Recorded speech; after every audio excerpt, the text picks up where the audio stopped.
It's going to be Blecky interviewing Old School Richard about Alwa's legacy.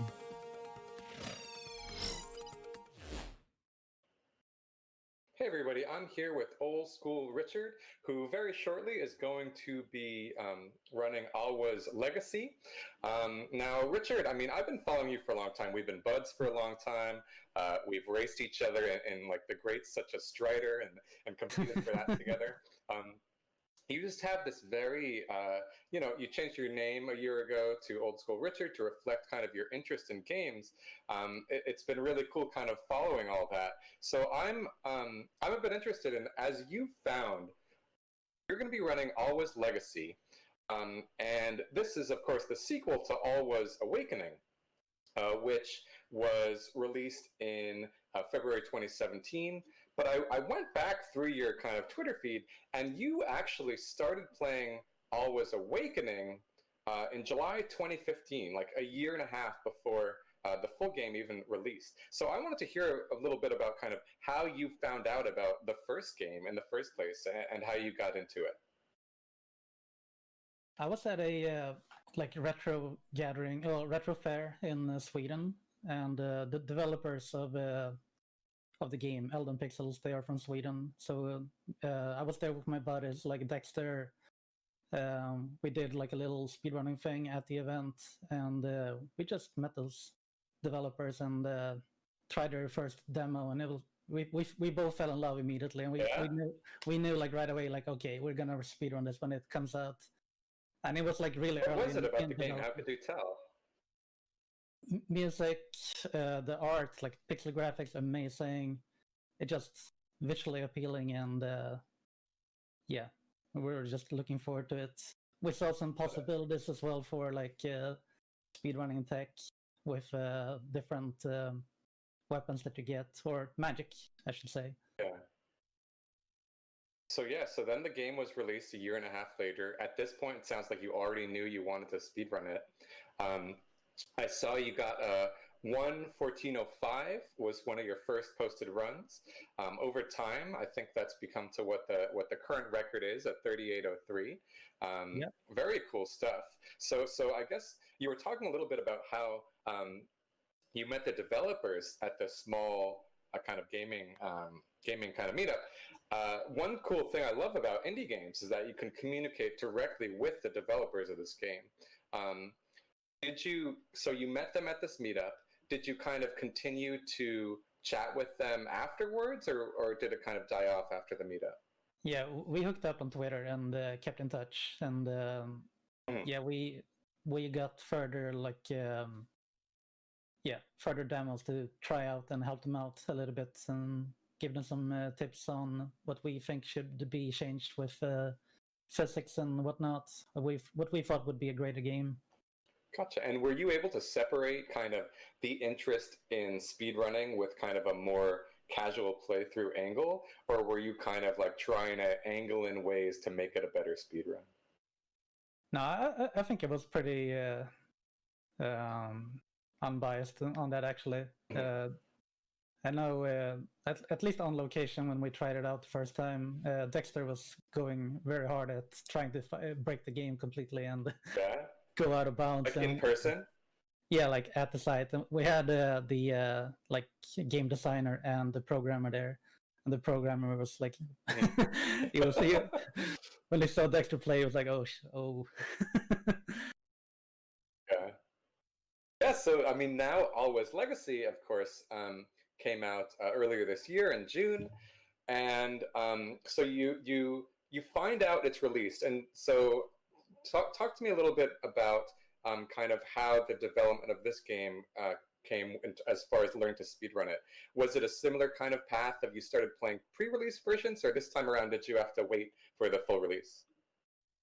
I don't remember exactly. I feel like it was announced fairly short, or like not that long before the actual release. They had a Kickstarter, and if you back them up with a certain pledge, you could go for demos and whatnot. But I was pledged for just the copy itself when it got out, because I just had so much trust in them. Like Right. I know, and I saw the trailer, like, was amazing. I could tell right away Yeah. that they had like really stepped up their game. They learned a lot from their first game, Alwa's Awakening, and just improved so much. And that's how I feel after playing the full game as well.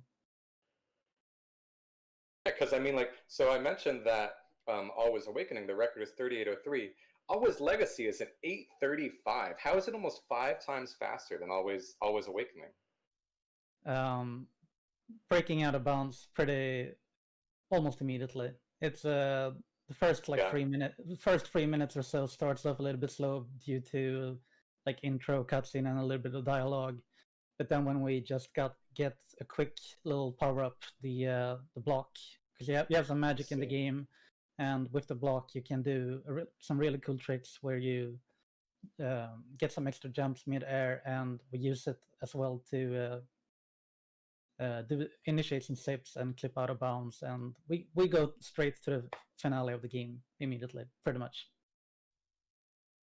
And were those tricks found pretty quickly, or did it take time?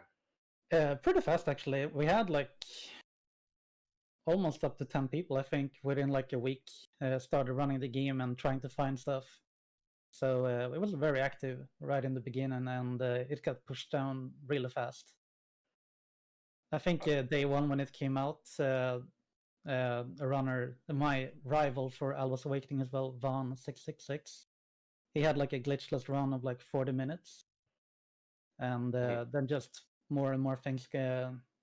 It started from there and just shaved off a few things with some tricks. And then, yeah, very fast it went down to like the 20-15 minute range with the help of a few tricks. Oh man, I honestly can't wait to see it. Yeah, it's going to be really cool stuff. Yeah, thank you so much for joining us. It was really a pleasure to talk to you. I love these games. Elden Pixels is an awesome developer, and I just can't wait to see the Always Legacy run coming up soon. Thank you so much for joining us. Thank you.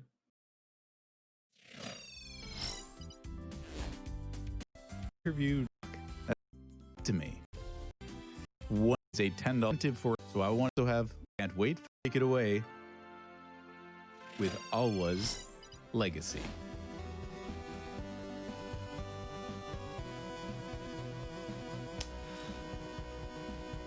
All right, welcome guys. This is Alwa's Legacy. I'm Old School Richard from Sweden, and yeah, this game came out last summer, and it's developed by Elden Pixels, a small indie studio from Sweden as well.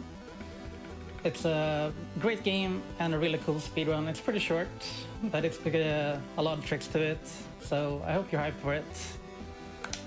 With that, let's get this going. I'll do a countdown from 5, 4, 3, 2, 1, go. So yeah, lots of tricks in this game, and it's gonna start pretty much immediately when I get control over my character, the main character. It's the hardest trick in the game in my opinion, and I call it an extendo. What I need to do is do a jump slash and tap the down button to extend my height to be able to get up on a platform and do a cutscene skip that saves a lot of time. But it's really, really difficult, so I might be stuck there for a while, but hopefully I'll get it really fast. But yeah, awesome pixel art, great music in this game. I love this game. Hope you guys enjoy this. Just gonna do a quick little dialogue here, and then we're on our way.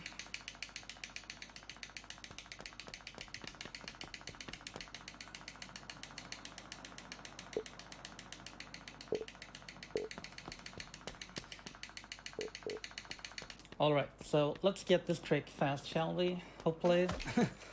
I feel like it's just luck if I get it or not, but here we go. I need to get up on this platform. And oh wow, unbelievable, second try. Wow, I couldn't ask for, like, that is way harder than it looks. I can't tell you like how hard that is. And this is a waypoint. I don't need this one, but I just show it for you guys what it is. It saves the game, and if you use items on it in your normal playthrough, you can warp to it. And because I did that cutscene skip, we don't have any music right now, but we will get it in a second here. Followed up by the second hardest trick in the game, in my opinion, which is I have to do that extendo while moving to the right at the same time. The good thing is I don't need to get the trick, but it saves like 5 seconds if I get it, so I'm gonna try it one time, and it's right here. Oh, that was close, but yeah, as you can see now, it's really difficult to get up there. But yeah, what I need to do here to progress, I need to talk to this guy to get the map, and then I need to talk to the old lady that I controlled in the beginning of the game in order to gain access to ride the elevator. I need to get this waypoint. That's very important, because in this game it always tracks your progress pretty much, so even if I save and quit, I will just warp back to the waypoint with the progress that I have made. So when I get the trigger here to talk to Saga, I'll just warp back there real quick. And what I'm going, like my objective right now is to ride the elevator to go to an area in order to get a magic spell called the block.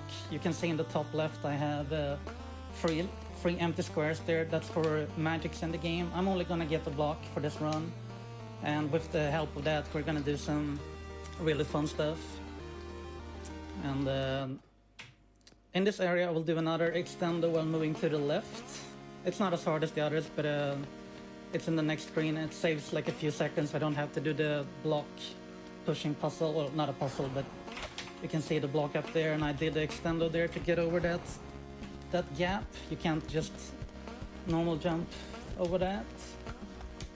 Okay, so with the block I can do a lot of fun stuff. I can do block jumps mid-air, and I can initiate some zips, which is what I'm gonna do right away to get out of town. And you can see that there's like a blockade here. I'm not supposed to be able to go here yet, but we're speedrunners, we don't care about that.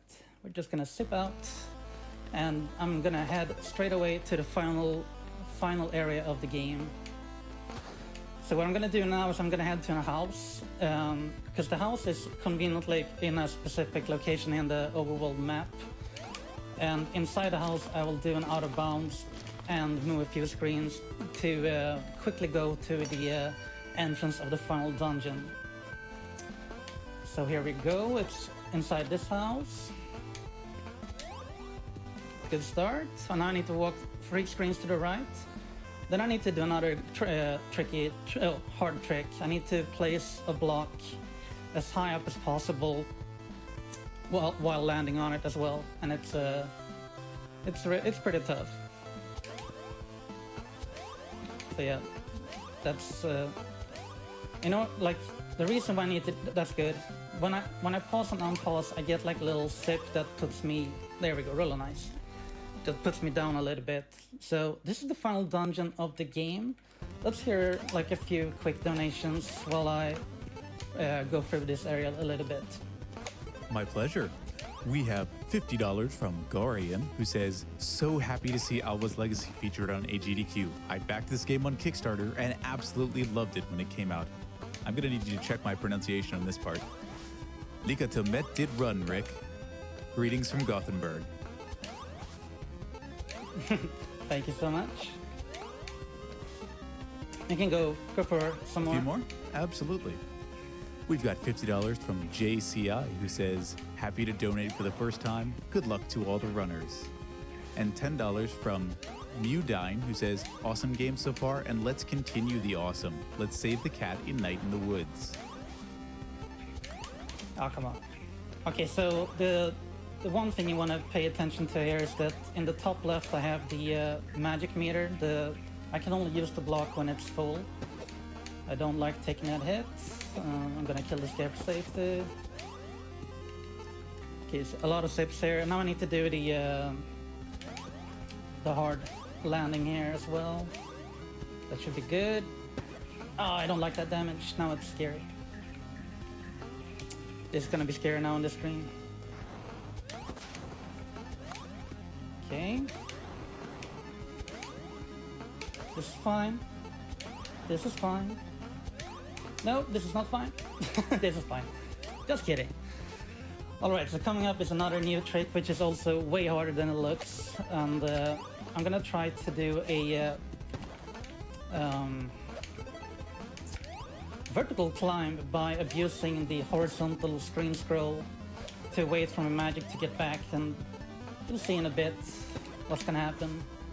I need to get up to that ladder, and this movement here is super precise, and I think I got it first try. Nice! That is so much harder than it looks.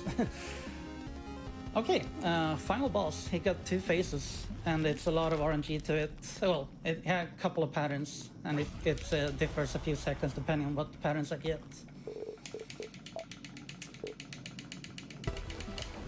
I want to see him charge with this move, but it's also scary because it's hard to hit him with... Oh, I got the good pattern here as well. It's hard to hit him without taking damage myself. But okay, he's making it hard for me. He's like, you are on GDQ, my friend. You have to show that you got the skills, and you have to do the hard stuff. So that's good.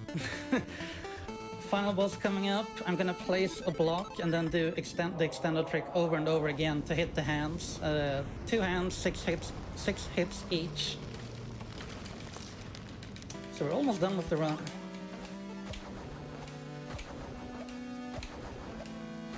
And yeah, good thing that I played it safe there. With... Now I don't know what's gonna happen, but it should be fine.